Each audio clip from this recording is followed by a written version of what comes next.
Hello dear students last lecture में हम thermal physics के एग्जांपल्स यहाँ पर डिस्कस कर रहे थे। वर्कशीट के हमने एग्जांपल नंबर 4 तक के सभी एग्जांपल यहाँ पर हमने कर लिए थे स्टूडेंट्स। ठीक है, अभी हम स्टार्ट करेंगे क्वेश्चन नंबर 5। ठीक है, देखिए स्टूडेंट्स, जो आपका क्वेश्चन नंबर 5 है वहां पे आपसे ये कहा जा रहा है कि आपके पास 1 ग्राम आइस है। मैं लिख देता हूं मास ऑफ आइस। ठीक है, 1 ग्राम। और ऐसे कुछ एग्जांपल हमने ऑलरेडी कर लिए हैं। ठीक है, कितना टेम्परेचर पर है? At -40 degree Celsius. And students आपके पास यस -40 डिग्री सेल्सियस, और कंटेनर में आपके पास वाटर है, वो भी कितना है? 1 ग्राम। 1 ग्राम एट टेम्परेचर है 10 डिग्री सेल्सियस। स्टूडेंट्स अगर इन दोनों को मैं मिक्स कर दूं, क्या कर दूं मैं? मिक्स। तो आपसे यह पूछा जा रहा है कि फाइनल टेम्परेचर क्या होगा। ठीक है, और कंटेंट इन कैलोरीमेट्री, या आप कह सकते हो आपके पास जो बीकर है उसके अंदर कितना कंटेंट होगा, यानी आइस कितना होगा। और मैं लिख देता हूं यहां पर फाइनल कंटेंट इन बीकर। ये चीज आपसे पूछी गई है। ठीक है, चलिए सॉल्यूशन करते हैं, स्टार्ट करते हैं। ठीक है ना स्टूडेंट्स, देखिए सबसे पहले तो आप ये देखो कि आपके पास कितना अमाउंट ऑफ हीट है। ठीक है, तो अमाउंट ऑफ हीट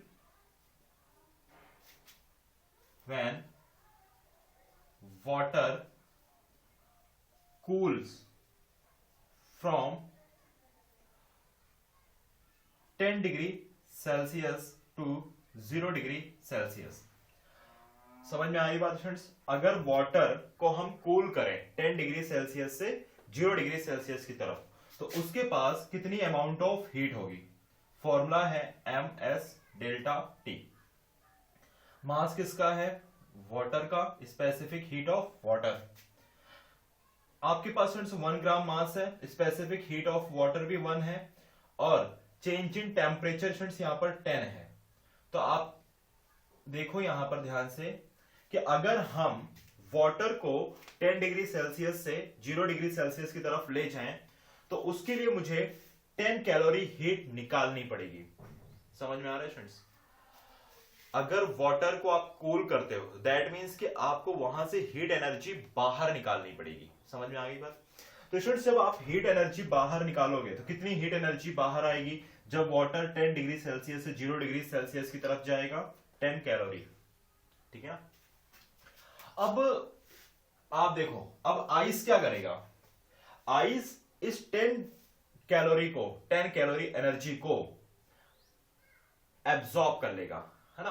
तो आप लिखिए यहां पर ice gain 10 calorie energy and temperature becomes T, and temperature of ice becomes T.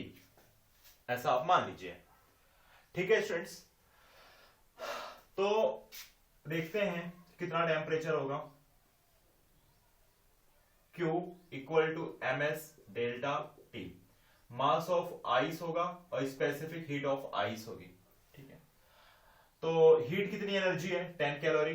मास कितना है आइस का? 1 ग्राम। स्पेसिफिक हीट ऑफ आइस 0.5 या 1/2 होता है।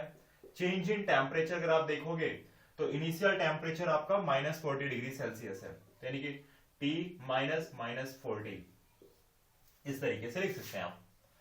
तो स्टूडेंट्स ये हो जाएगा 0.5 इधर डिवाइड में आएगा तो ये 20 हो जाएगा, और T + 40, तो आपके पास फाइनल टेम्परेचर होगा -20 डिग्री सेल्सियस।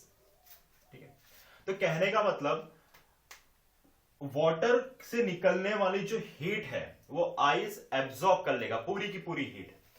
तो आइस के पास कितना टेम्परेचर हो जाएगा? -20 डिग्री सेल्सियस। तो आप कह सकते हो 1 gram ice is available at -20°C। इस तरीके से आप लिख सकते हैं, ठीक है। एंड फाइनली क्या हुआ, and 1 gram water is at 0°C। ये फाइनल सिचुएशन बनी यहां तक के लिए। लेकिन अभी भी आप देखो तो जो आइस है वो -20°C पर है और वाटर 0°C पर है। दैट मीन्स कि आपको फाइनल टेम्परेचर नहीं मिला। फाइनल टेम्परेचर का मतलब इक्विलिब्रियम टेम्परेचर, जहां पर हीट एनर्जी का ट्रांसमिशन स्टॉप हो जाए, ठीक है। तो स्टूडेंट्स यहां पर अब क्या करना होगा, अब यहां पर वाटर जो कि 0°C पर है, अब हमें उसको मेल्ट करना पड़ेगा, उसमें से थोड़ी सी और हीट निकालनी पड़ेगी, ठीक है, जिससे आइस का टेम्परेचर भी कितना हो जाए, जो -20°C पर है वो भी 0°C पर आ जाए, ठीक है। तो स्टूडेंट्स क्या करना होगा, तो आप लिख सकते हैं let m gram of water is freezed.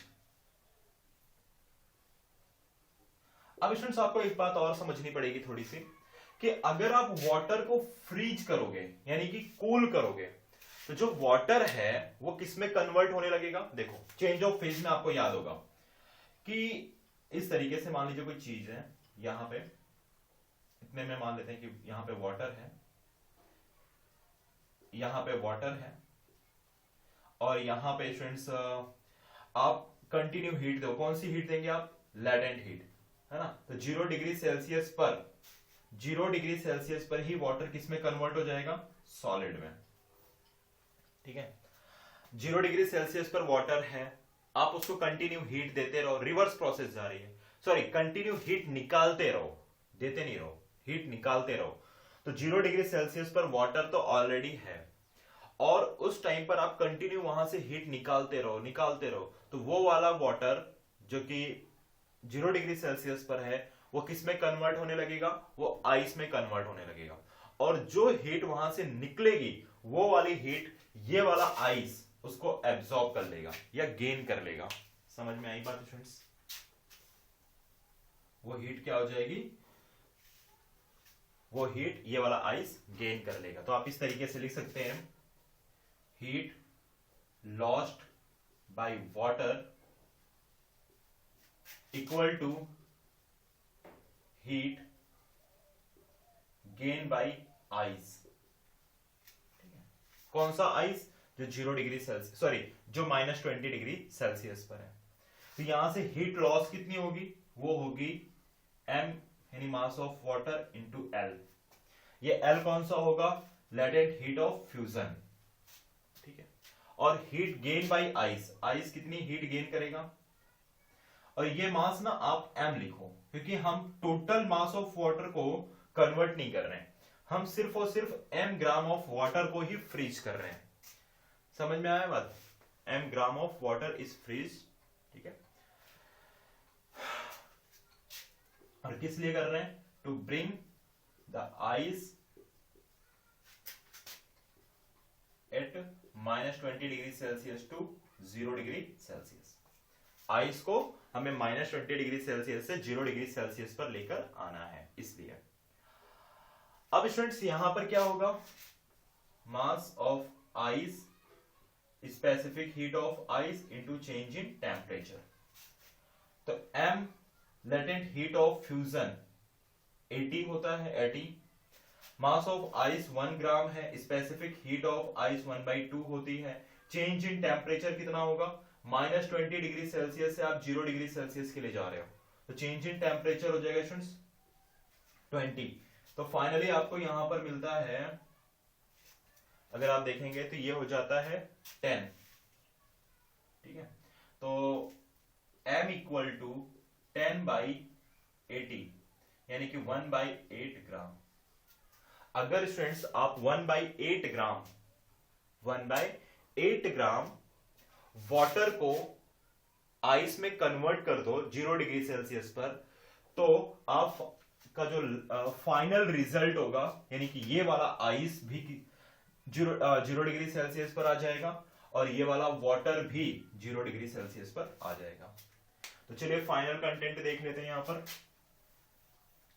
Easy example है स्टूडेंट्स, और मैंने पहले भी कहा है कि इस टाइप के एग्जांपल हमेशा पूछे जाते हैं एग्जाम में। तो टोटल आइस कितनी हो गई, टोटल आइस कंटेनर में, तो इनिशियल केस में 1 ग्राम था और फाइनली कितना आ गया 1/8 ग्राम, है ना। ये क्या लिखा मैंने, m gram of water is freezed, freezed होके वो क्या बनेगा, आइस बनेगा। तो ये टोटल कितना हो गया स्टूडेंट्स, ये हो गया 9/8 ग्राम, ये इतनी आइस हो गई। तो टोटल वाटर कितना होगा कंटेनर के अंदर, टोटल वाटर, तो 1 ग्राम माइनस 1/8 ग्राम। क्यों माइनस 1/8 ग्राम, क्योंकि ये 1/8 ग्राम वाटर आइस में कन्वर्ट हो गया, तो ये हो जाएगा 7/8 ग्राम। तो इतना वाटर होगा, और फाइनल जो टेम्परेचर होगा मिक्सचर का वो होगा 0 डिग्री सेल्सियस, क्योंकि मैंने यहां पर ऑलरेडी लिख दिया है कि वाटर का टेम्परेचर 0 डिग्री सेल्सियस है, और इस आइस को भी -20 डिग्री सेल्सियस से आप 0 डिग्री सेल्सियस पर लेकर आ गए हो। This is the final result. Okay students, तो उम्मीद करता हूं कि आपको ये एग्जांपल समझ में आ गया होगा। एग्जांपल नंबर जो आपका 6 है स्टूडेंट्स, वो भी कुछ इस टाइप में ही है, जहां पर आपसे ये कहा जा रहा है कि आपके पास 1 ग्राम ऑफ स्टीम है 100 डिग्री सेल्सियस पर, और वेसल के अंदर आप 1 ग्राम ऑफ आइस रखते हो 0 डिग्री सेल्सियस पर। तो आपको मिक्सचर का final equilibrium temperature find out करना है, और साथ में आपको कंटेंट भी निकालना है जो कि क्वेश्चन में मेंशन नहीं है। तो प्लीज आप ट्राई करिएगा स्टूडेंट्स, मैं ऐसी उम्मीद करता हूं कि आपको समझ में आ गया होगा, और ये एग्जांपल जिस तरीके से किया गया सेम वैसे ही वो एग्जांपल होगा, और मैंने कुछ और भी एग्जांपल इस टाइप के आपको ऊपर सॉल्व करवाए हैं। क्वेश्चन नंबर 7 ऑलरेडी हमने डिस्कस कर लिया है, और अब हम बात करेंगे क्वेश्चन नंबर 8 की। ठीक है, चलिए देखते हैं क्वेश्चन नंबर 8।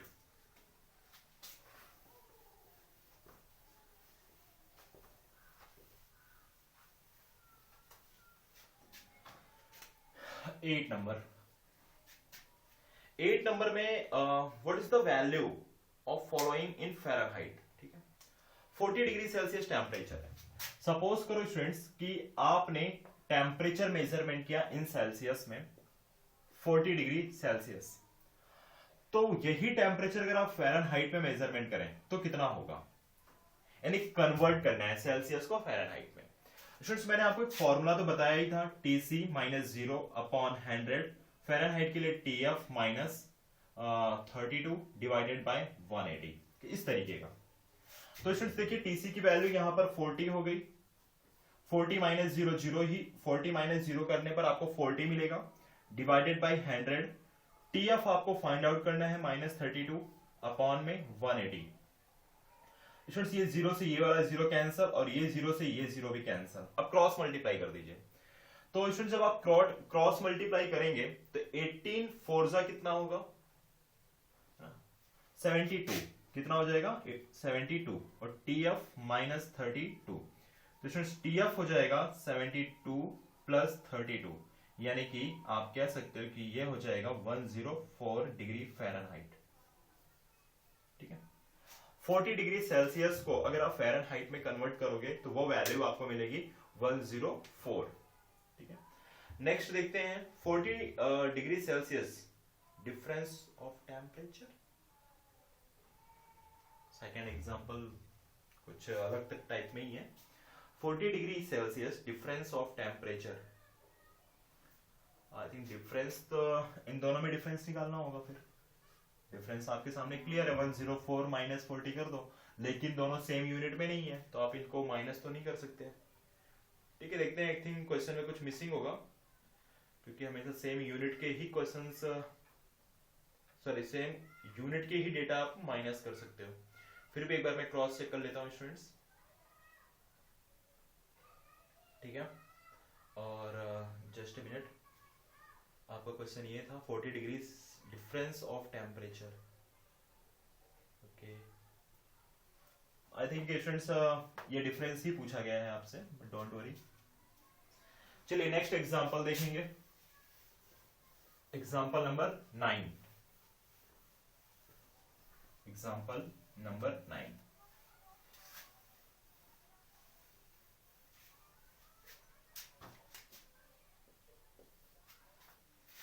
एग्जाम्पल नंबर 9 की स्टोरी क्या है स्टूडेंट्स, डेंसिटी के अबाउट में है। Density of substance at 0 degree Celsius is 10 gram per CC. मैंने रो से दिखाना है, 0 मतलब 0 डिग्री सेल्सियस कितनी है, 10 gram per CC at 0 degree Celsius. Density at 100 degree Celsius वो है 9.7 ग्राम पर सीसी और टेम्परेचर है 100 डिग्री सेल्सियस। क्या फाइंड आउट करना है स्टूडेंट्स, यहां पर आपको फाइंड आउट करना है coefficient of linear expansion of substance. ठीक है, देखो स्टूडेंट्स, सबसे पहले तो आपको फॉर्मूला याद होना चाहिए। मैंने फॉर्मूला बताया था आपको, rho T equal to rho naught 1 minus gamma delta T. ये फॉर्मूला कुछ इस तरीके से भी था, rho T equal to rho naught 1 plus gamma delta T, इस तरीके से भी मैंने आपको लिखाया था। स्टूडेंट्स एक काम करिए, यहां पर आपसे गेमा की वैल्यू सबसे पहले तो निकालनी पड़ेगी। सबसे पहले गेमा की वैल्यू निकालनी पड़ेगी आपको। तो देखिए इसकी वैल्यू यहां पे ये है 9.7 ग्राम पर सीसी, ये है 10 ग्राम पर सीसी, 1 प्लस गेमा की वैल्यू आपको फाइंड आउट करना है। चेंज इन टेम्परेचर होगा 100। यूनिट से यूनिट सबसे पहले तो कैंसिल हो जाएगी स्टूडेंट्स, ठीक है। और 9.7 स्टूडेंट्स, मैं 9.7 को 97/10 लिख देता हूं, ठीक है। फिर आप क्रॉस मल्टीप्लाई कर दीजिए, क्रॉस मल्टीप्लाई करेंगे तो ये होगा 97 प्लस 9700 गेमा इक्वल टू 10 मल्टीप्लाई 10 100 हो जाएगा। 9700 गेमा इक्वल टू 100 माइनस 97, ठीक है ना। तो स्टूडेंट्स ये हो जाएगा 3। क्लियर। तो स्टूडेंट्स गेमा की वैल्यू क्या मिलेगी आपको, गेमा की वैल्यू मिलेगी 3/9700, ठीक है। गेमा इक्वल टू आपको इतना मिल गया। गेमा क्या है, ये पर degree Celsius. This is the गेमा। गेमा की वैल्यू कितनी आ गई, 3/9700, ठीक है ना, पर डिग्री सेल्सियस। यहां पे इनवर्स लगा दीजिए, पर डिग्री सेल्सियस है ऐसे। अब स्टूडेंट्स आपको पता है कि गैमा इक्वल टू होता है 3 अल्फा, और अल्फा को आप क्या बोलते हैं, अल्फा को आपको बोलते हैं coefficient of linear expansion,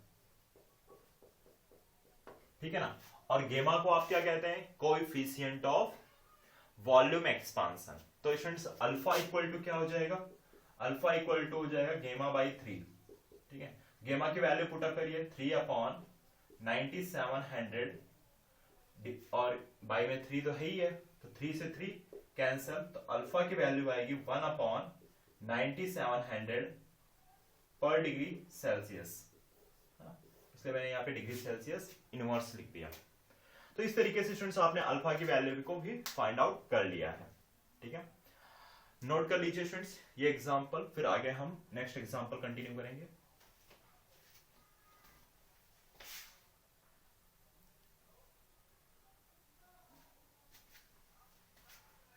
okay students, next example देखेंगे हम, एग्जांपल नंबर 10।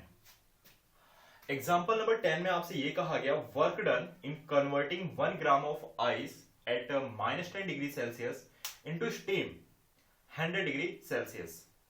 देखो स्टूडेंट्स, सबसे पहले तो डेटा लिख लेता हूं मैं। मास ऑफ आइस है 1 ग्राम एट 0 डिग्री सेल्सियस, और इसे आपको कन्वर्ट करना है। क्या करना है स्टूडेंट्स, कन्वर्ट करना है कितने पे, mass of steam 1 gram at 100 degree Celsius. That means कि यहां पर मास में तो कोई चेंजेस नहीं आ रहा, मास कांस्टेंट है, नो प्रॉब्लम, ठीक है। और आपको पता भी होना चाहिए कि मास क्या रहता है, कांस्टेंट ही रहेगा, क्योंकि ये न्यूटन की फिजिक्स है, न्यूटनियन फिजिक्स है, क्लासिकल फिजिक्स है।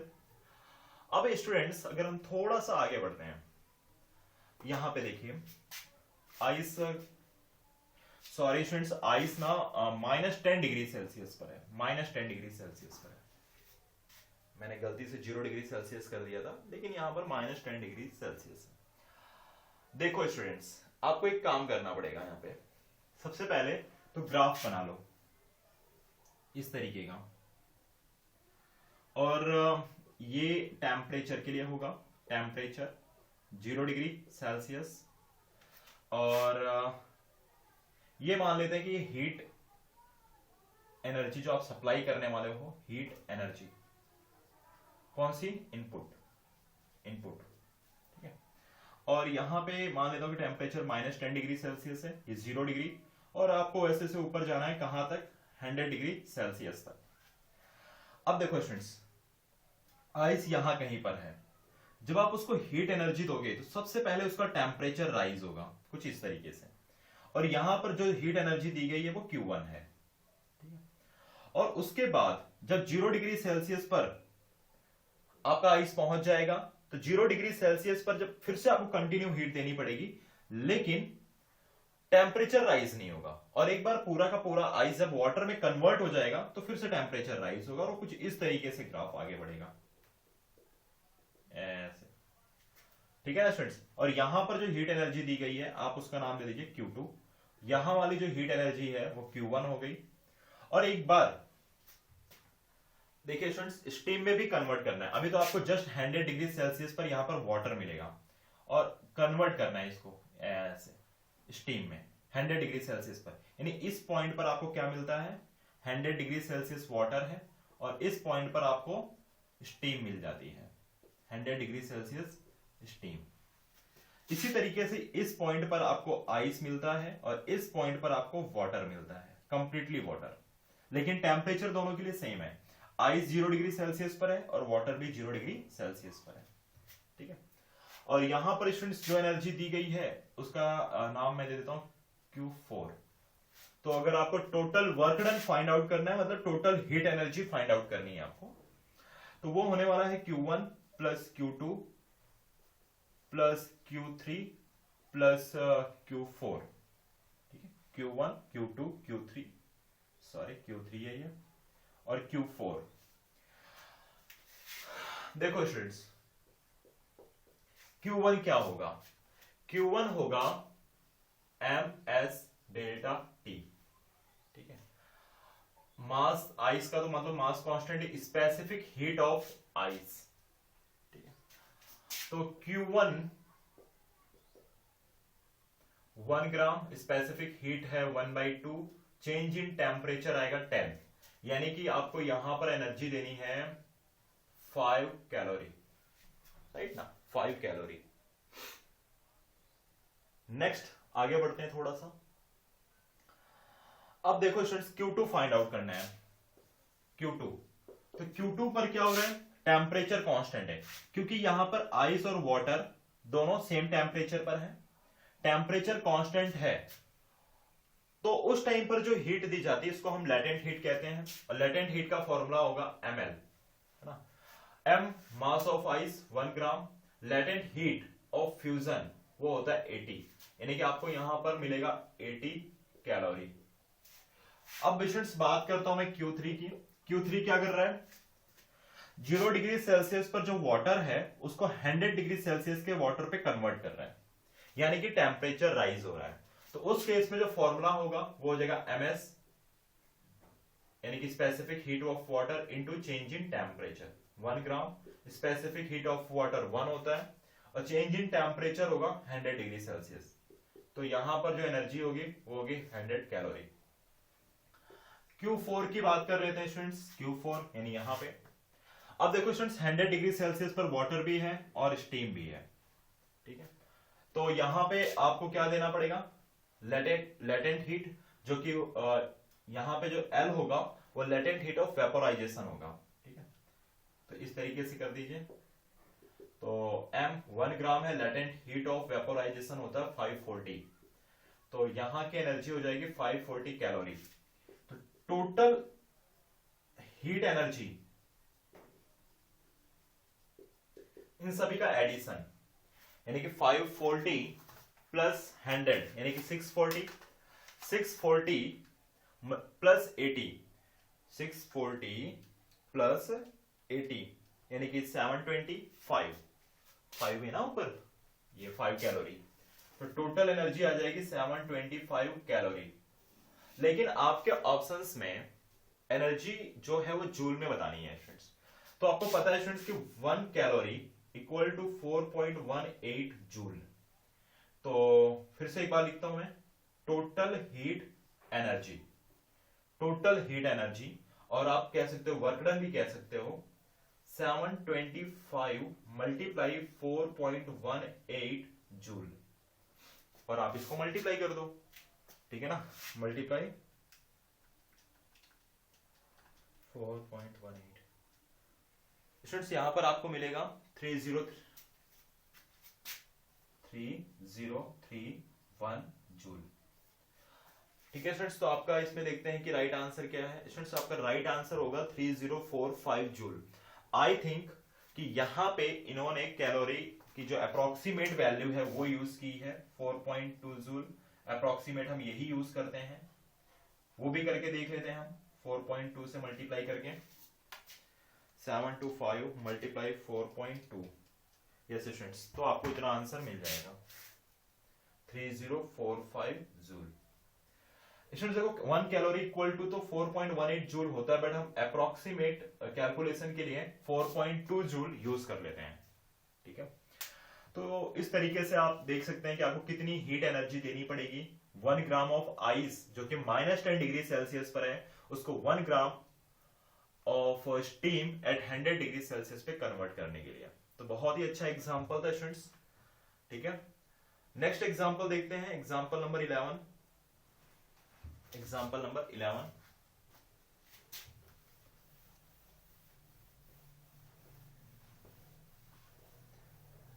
एग्जांपल नंबर 11 में स्टूडेंट्स आपके पास मान लो कि एक फॉल्टी थर्मोमीटर है। कैसा थर्मोमीटर है? फॉल्टी थर्मोमीटर, जिसका फ्रीजिंग पॉइंट मतलब T या लोअर फिक्स पॉइंट कह सकते हो LFP, इसको मैं T1 लिख देता हूं, वो है 20 डिग्री सेल्सियस, और अपर फिक्स पॉइंट वो है 150 डिग्री सेल्सियस, ठीक है। समझ में आ रही बात है स्टूडेंट्स? हमारे पास एक फॉल्टी थर्मोमीटर है, इसको आप कह सकते हो कैसा थर्मोमीटर है ये? Faulty thermometer. और फॉल्टी थर्मोमीटर का लोअर पॉइंट 20 डिग्री सेल्सियस है और अपर पॉइंट वो 150 डिग्री सेल्सियस है। अब आगे की कहानी ये है, a temperature of 60 degree Celsius on this thermometer will be read as. इसमें सपोज करो कि हमें जो टेम्परेचर मेजरमेंट करना है वो है 60 डिग्री सेल्सियस, ठीक है। 60 डिग्री सेल्सियस टेम्परेचर हमें मेजरमेंट करना है, तो फॉल्टी थर्मोमीटर में ये टेम्परेचर कितना होगा? ये है temperature due to faulty thermometer. अगर आप फॉल्टी थर्मोमीटर का यूज करके टेम्परेचर मेजरमेंट करें 60 डिग्री सेल्सियस को, तो कितना आएगा? अब देखो स्टूडेंट्स, ये वाली जो स्केल है वो डिग्री सेल्सियस की है, तो डिग्री सेल्सियस के लिए क्या फॉर्मूला था? T - 0 अपॉन 100, ठीक है। और फॉल्टी थर्मोमीटर के लिए अगर मैं जाऊंगा तो मुझे ये वाला टेम्परेचर तो मेजरमेंट करना है, माइनस लोअर फिक्स पॉइंट जो कि T1 है, ठीक है। और यहां पर आता है डिवीजन, मतलब कि T2 - T1। इस तरीके से ये फॉर्मूला होता है, आपको पता होगा, है ना। Lower upper fix point minus lower fix point, इसी तरीके से upper fix point minus lower fix point. Value put up करते हैं। T की वैल्यू कितनी स्टूडेंट्स?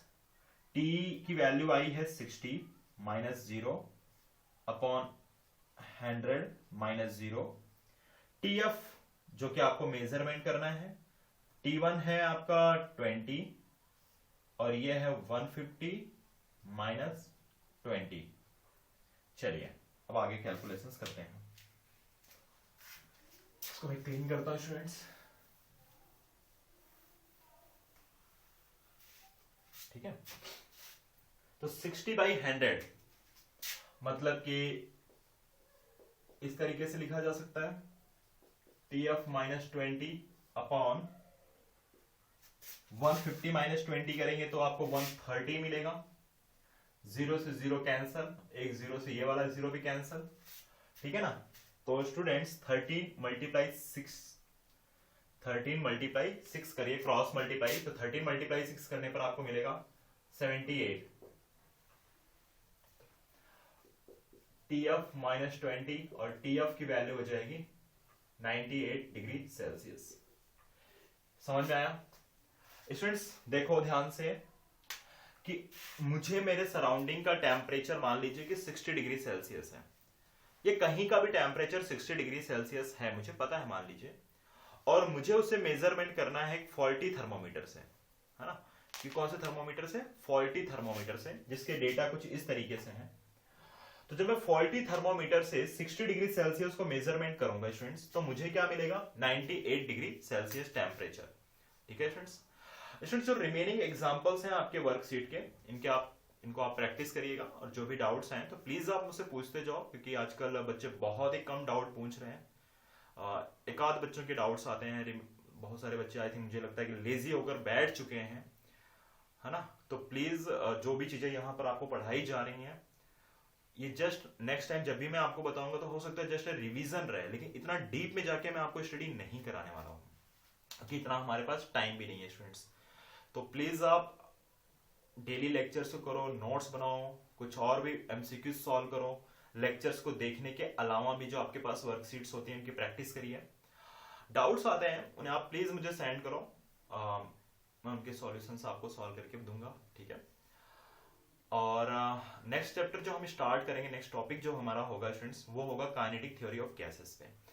और स्टूडेंट्स उसको हमारा जो नेक्स्ट लेक्चर वही होने वाला है, ठीक है। Thermal properties of matter and किया मैंने, क्योंकि बहुत सारे एग्जांपल लास्ट ईयर में हमने कर लिए थे थर्मल प्रॉपर्टीज ऑफ मैटर पे, लेकिन कुछ बच्चों ने जो ये कहा था कि सर एक बार रिविजन्स करवा लेते तो बेटर होता, इसलिए हमने यहाँ पे रिविजन्स किए। लेकिन एमसीक्यूज एग्जांपल्स की मैंने लास्ट ईयर भी बहुत सारे एग्जांपल्स कराए और वर्कशीट आपको दी थी, ठीक है। तो नेक्स्ट लेक्चर स्टूडेंट्स हम पढ़ेंगे kinetic theory of gases. Please आप उसको थोड़ा सा रीड कर लो, इंटरेस्टिंग चैप्टर है, इजी है और थोड़ा छोटा भी है, डोंट वरी, इंटरेस्टिंग है स्टूडेंट्स, ठीक है।